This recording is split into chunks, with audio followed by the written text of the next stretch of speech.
This video is about making this print. This print has been inspired by my trip to Greece.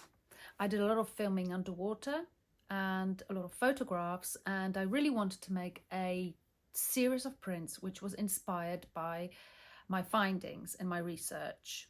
But I found the project quite challenging. I didn't really know how to go about doing underwater artwork as a theme and not have it look cheesy, sort of, you know, if you end up just drawing fish or I don't know. I guess I didn't want it to be too illustrative. And so I decided to put that on hold and just see how I feel and see what I could come up with. In the meantime, I did a series of collage papers, CHINE collage papers using my jelly plate, and incidentally they were sort of marine type of colors. I wasn't kind of planning for them to be like that. It's just obviously those colors were in my head. So I've collected a load of these CHINE papers. I do have some shorts about how I made them. I can go into a bit more detail about how to make them too, if you wish. But what happened was accidental, and how my creative process started with this print happened purely by chance. So this video is about that. This video is about chance, creativity, but also about combining techniques. So technique wise, this will be about relief, etching and monoprint printing with some CHINE added to it.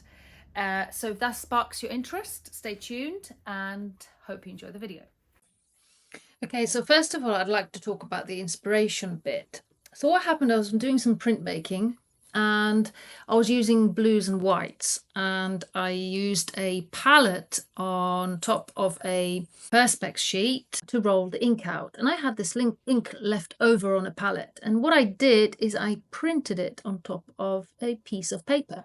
And the beauty of the print was that I actually really liked the print of that dirty palette. So I did it just on my etching press.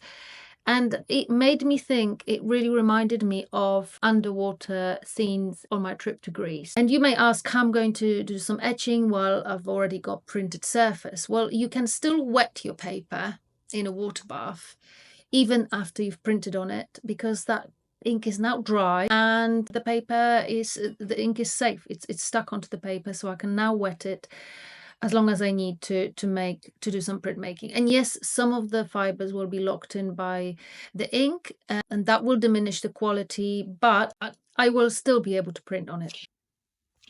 Okay, so I've been playing with some ideas, and I've cut out some shapes from this CHINE paper I've made and put them here. So I made a DRYPOINT stamp, which has got all I did is really put like a screwdriver and hammered it in and created these dots, and I just drew these with a DRYPOINT tool. This stamp sort of makes me think of seaweed, so I'm going to use that. And this is sort of a little bit like bubbles of water when I was diving under the water. And these kind of make me think a little bit of waves and sort of shimmering of light on a water surface. So yeah, I'm gonna have a go and see what comes out. And the way I made this CHINE is on a jelly plate of this size by Jelly Arts, and I just drew on a jelly plate with POSCA pens like these. Just drew these lines and then waited for it to dry and put a coat of acrylic medium, matte medium, put this on top and just peeled it off. So it was a pool, it was a jelly plate pool. So here you can see me inking up the etching element of the print, and I'm applying Prussian blue Intaglio Printmaker's ink. So I'm just inking up, and then I will wipe the ink off. And so this is the etching element of my print. There will be also relief element. So I'm combining here several different techniques, and I really actually like how they end up working so nicely together. These bubbles are very delicate. You can just about see them, but I do like that sort of element of the print, which is not very visible, just delicate, but there is a texture there, and I really like that. You can achieve that with etching really nicely. So here I'm just getting some ink prepared for my relief part. I'm actually using etching ink here for my relief print. I find it works perfectly fine. Shock horror, no, I don't buy separate relief inks. Whether it's right or not, I don't want to invest all that money into buying a separate load of inks. So I'm making a kind of creamy color by mixing sienna with white. And as you can see, it's not very transparent. I'm just checking transparency of it. That's why I'm inking up, I'm rolling the ink out on a C4 perspex sheet. I was just looking at transparency, and the transparency was quite low. This is what I want to achieve because I want to print on blue, so I don't want it to be very transparent. I did use a white, zinc white Intaglio Printmaking ink, which has very little transparency for that purpose. And here I introduced some grading, a bit more. I added a bit more sienna here, so just to add a bit more color. And because I wasn't quite 100% happy with the shape of this relief stamp, I added some masking here with newsprint, just so I'm happy with the actual shape.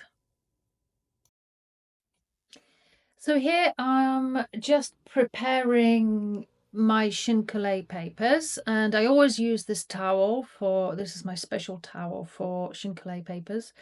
And what I do is I spray them. I've got this fine mist spray bottle, and I wet the CHINE papers, and then I pat dry them with my little towel, so they are not soaking wet but sort of damp, and that should be a good ground for them to absorb the starch glue. So next I'm going to put this on a piece of paper, because I'm going to just sprinkle the wheat starch powder, which I keep in a cocoa powder shaker. I just got it off Amazon. So yeah, the wheat starch powder is, I believe I got it from London Centre for Book Arts. It's archival quality, so it will not discolor with time. So here's my little handy shaker, and obviously you want as much powder as possible to cover all of the CHINE papers, and you can always put the excess back into the shaker once you're finished with it. Okay, so I'm just removing it, and I'm going to get rid of the excess of the powder, and it's time to put everything together on the press. Okay, so here is my CHINE paper with the wheat starch powder at the bottom, and it's a delicate job because I don't want to get any glue anywhere else, as it will stick to my newsprint.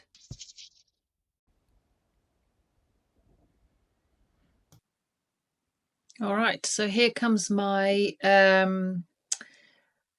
dry point plate with the little bubbles, trying trying to figure out where to put it. I want to sort of go over the CHINE paper as well. All right, it's time to print the first, or I should say second layer, really, and secure those CHINE to the paper. All right, so they look, I like those bubbles. They're so gentle, delicate, but they look great. Now let's add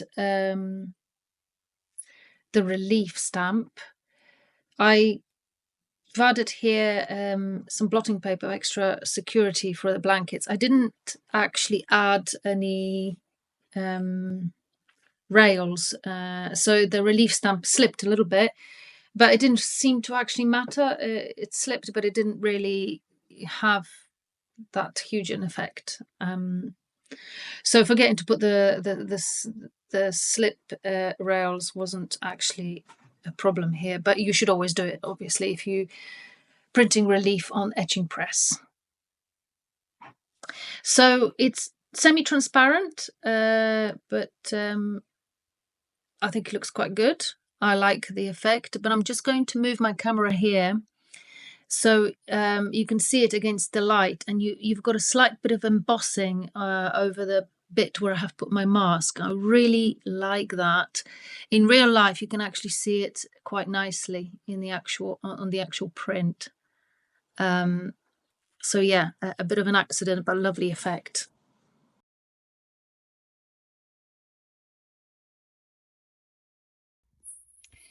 So after much deliberation, what I should do with what has happened, I'm kind of trying to frame it and see where my favorite sort of, I guess, part of the artwork is, and by frame using, I've got these two sort of frames that I use.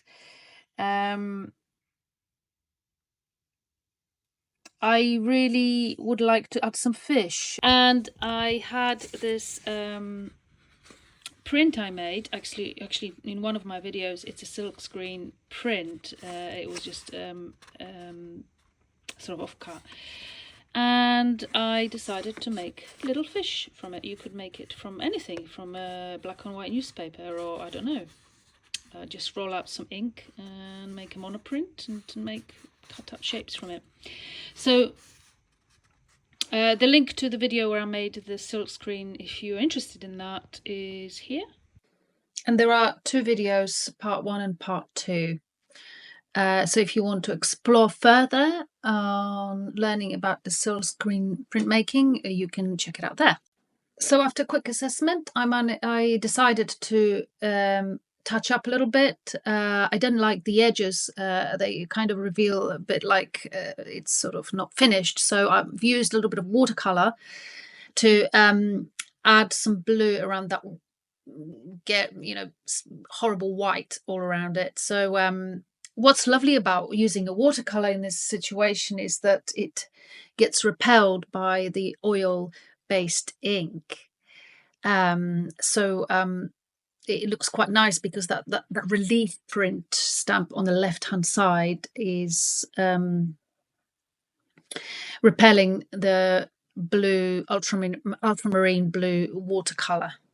And as you can see here, it creates quite a nice effect. So that's why I opted to use watercolor.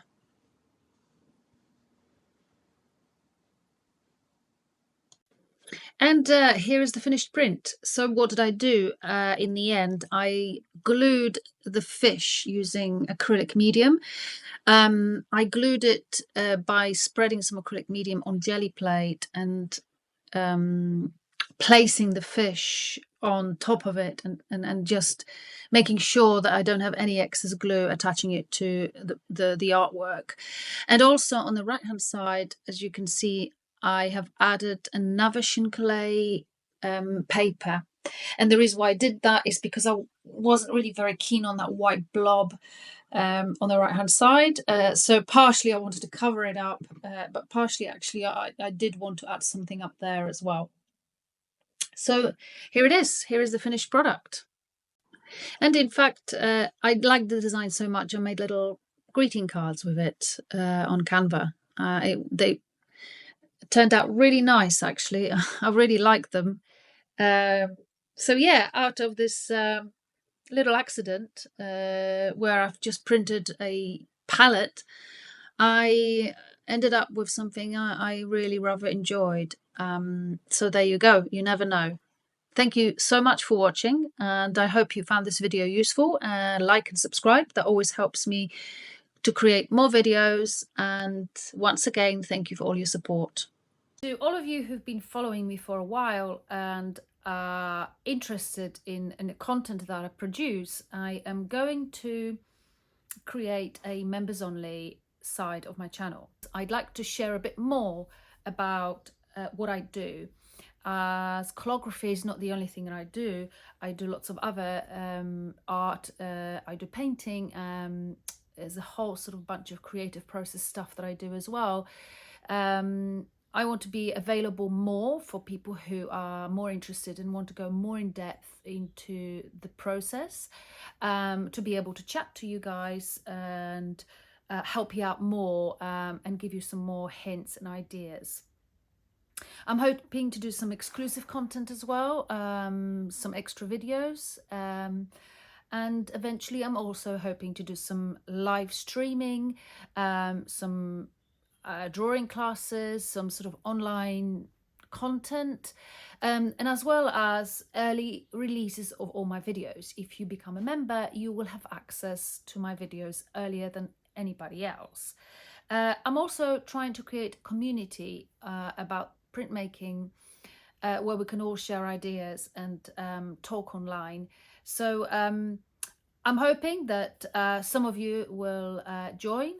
If not, of course, you can still watch all of my videos, and I will still be posting, as I love meeting you all online and chatting to you about my work and sharing it to everybody about all the discoveries that I make in printmaking. Thank you for all of your support. It means a lot. There are sometimes low days where I feel like, what am I doing it all for? And then someone will say something really wonderful to me in your comments, and it will literally make my day. So I'd like to thank you all for constantly supporting me, and I really appreciate it every day, and it really encourages me to become more creative, to create more content, to engage with you guys. So it has, all in all, a huge positive impact in my life, and I hope that I can give some back to you too.